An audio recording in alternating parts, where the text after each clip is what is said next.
Kembali kepada al-furqah bi'adamil infaq.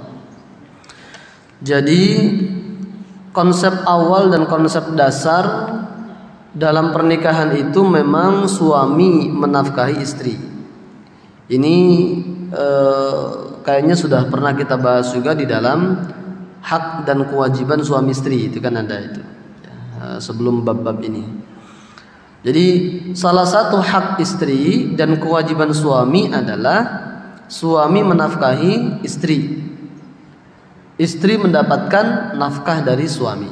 Itu konsep dasarnya. Lalu sekarang ada permasalahan bagaimana ketika seorang suami tidak bekerja. Ada banyak faktor.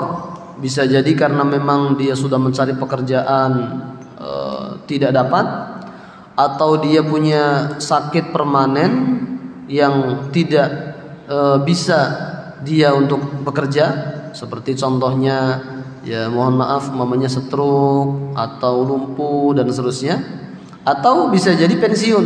Tapi kalau pensiun ini masih dapat gajinya. Nah sekarang pertanyaan yang pertama, halal tidak gaji yang didapatkan oleh seorang istri untuk suami? Ya halal, selama sang istri mengizinkan.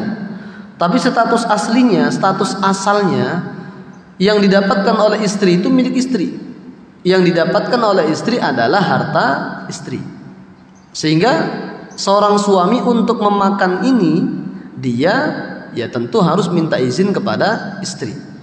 Kecuali kalau istri sudah mengizinkan dari awal, ya tidak masalah. Tapi kalau istri kemudian tidak mengizinkan dari awal, maka suami wajib untuk meminta izin kepada istri mengenai apa yang didapatkan oleh istri. Tetapi selama sang istri itu mengizinkan, ya maka halal bagi suami. Kemudian berikutnya, bagaimana seumpama suaminya betul-betul tidak ada pemasukan. Suaminya tidak ada pemasukan, istrinya yang bekerja dapat pemasukan. Maka bagaimana ini nafkahnya ini? Untuk nafkahnya dalam hal seperti ini para ulama menyampaikan menurut jumhur ya, 3 mazhab selain mazhab Hanafi, untuk kondisi semacam ini maka sang istri kalau dia ridho untuk tetap melanjutkan pernikahan, lalu kemudian dia membagi apa yang dia dapatkan untuk suaminya, tidak ada masalah. Tidak ada masalah. Tapi kalau istri tidak ridho dengan kondisi seperti itu, lalu kemudian dia menuntut untuk bercerai, mengajukan ke pengadilan, maka pengadilan berhak untuk menjatuhkan putusan perceraian. Nah, itu kalau memang suami betul-betul tidak ada pemasukan. Maka kalau istrinya ridho, tidak masalah. Sudah ditawari bahkan oleh suami, Bu, mohon maaf bapak ini kondisinya kan seperti ini, sakit dan seterusnya, sehingga tidak bisa bekerja. Kemudian kata istri, tidak apa-apa pak, kita ini kan dari awal membangun dari nol.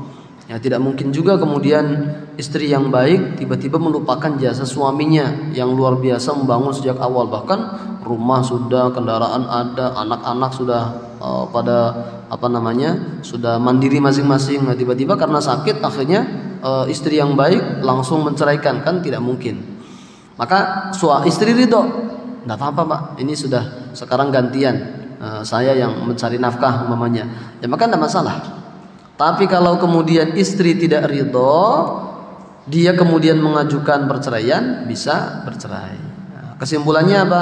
Kesimpulannya harta yang didapat oleh istri itu aslinya adalah milik istri itu sendiri. Satu. Yang kedua, ketika harta yang didapatkan oleh istri dia ikhlaskan, dia izinkan untuk dimanfaatkan oleh suaminya untuk kepentingan dan keperluan sehari-hari, maka juga halal bagi suami. Yang ketiga, ketika suami sama sekali tidak ada pemasukan, istri yang bekerja, maka kalau istri ridho ikhlas, tidak masalah. Ya tadi halal untuk dimakan bersama-sama. Tapi yang keempat, kalau istri tidak ridho lalu dia mengajukan perceraian, bisa pengadilan memutuskan perceraian. Tapi tentu pengadilan itu juga akan melihat situasi dan kondisi seperti tadi. Struknya ini kapan? Jangan-jangan struknya ini ya ketika sudah tua, istrinya juga sudah tua, maka kalau kemudian tiba-tiba diputuskan bercerai, oh sangat kasihan sekali suami ini. Ini maka istrinya tidak berperi kemanusiaan, maka bisa jadi kemudian pengadilan tidak mengabulkan gugatan cerainya karena sudah tua. Kecuali kalau yang masih muda, masih panjang, nah itu bisa saja. Nah, kesimpulannya seperti itu, Pak Haji. Boleh. Jangankan nafkah ya, uang uang mahar yang kita berikan ke istri saja, kalau istri kemudian mengizinkan untuk suami memakainya boleh, itu kan boleh itu. Tapi kalau istrinya tidak mengizinkan, ya jangan dipaksa. Bu, mana mahar kemarin tuh, Bu? Buat apa, Pak? Ini bapak gak punya uang tuh. Jangan, Pak, ini kan kenang-kenangan sepanjang hidup ini, pokoknya. Ya kalau dilarang ya jangan maksa. Tapi kalau seumpama istrinya mengizinkan, ya boleh. Fakuluhu hani'am mari'a, di Al-Qur'an disebutkan seperti itu. Tapi kemudian pengadilan memutuskan cerai. Ya. Baik, ada dua kondisi. Yang pertama, kalau orang tua menceraikan, orang tua yang menceraikan, tentu tidak boleh dan tidak sah, karena kan orang tua tidak punya hak untuk menceraikan. Jadi kalau semuanya orang tua mengatakan karena suamimu tidak bisa menafkahi kamu, maka bapak ceraikan kamu dengan suamimu, ya tentu tidak boleh, tidak sah. Karena kan memang orang tua atau mertua tidak punya hak untuk menceraikan. Tapi kalau kemudian orang tua menyuruh anaknya meskipun dengan memaksa untuk menggugat ke pengadilan, lalu sang anak ini dia menurut meskipun ada tetap unsur keterpaksaan semacam itu, dan kemudian pengadilan menetapkan bercerai, ya bisa putus bercerai. Kecuali kalau keterpaksaan itu betul-betul diungkapkan oleh si perempuan di hadapan hakim. Pak Hakim, saya sebenarnya tidak mau bercerai, tetapi saya dipaksa oleh orang tua. Maka seharusnya seorang hakim yang bijak, ya dia tidak memutuskan perceraian kalau si perempuan betul-betul mengungkapkan. Tapi kalau dia disimpan saja dalam hati, kemudian ketika mendaftarkan gugatan cerai dia juga tidak menyampaikan semacam itu, ketika proses mediasi atau proses tahapan berikutnya dia tidak menyampaikan bahwa dia dipaksa oleh orang tuanya, maka tidak salah hakim memutus perceraian, maka ya sah putus. Akan tetapi orang tua semacam itu dari satu sisi baik, yaitu karena dia memikirkan bagaimana kelanjutan anak perempuannya. Tapi dari sisi yang lain juga tidak baik, karena anaknya itu masih mencintai suaminya. Kecuali kalau memang sudah tidak ada peluang untuk bisa menafkahi. Umpamanya tadi, kayak contohnya suaminya itu gila umpamanya. Kalau itu kan jelas tidak ada peluang nih untuk bisa menafkahi. Gila dan juga tidak punya aset sama sekali, warisan pun tidak punya. Keluarga yang kaya raya tidak bisa juga membantu dia, berarti kan tidak ada peluang untuk mendapatkan nafkah. Tapi kalau hanya contohnya sudah mencari kerja di mana-mana, tapi karena faktor pandemi sehingga tidak ada yang menerima, tapi kan tetap ada peluang untuk bisa mendapatkan nafkah. Kalau seperti itu, maka orang tua semacam ini orang tua yang tidak bisa disebut sebagai orang tua yang baik kalau masih ada peluang untuk mendapatkan nafkah dari suami. Kecuali kalau betul-betul tadi sama sekali tidak ada peluang mendapatkan nafkah, kayak gila atau penyakit-penyakit yang permanen lainnya. Nah maka ya dari satu sisi orang tua seperti itu baik, karena dia masih bertanggung jawab kepada anaknya. Dan faktor cinta saja tidak cukup untuk menjadikan hidup ini menjadi nyaman.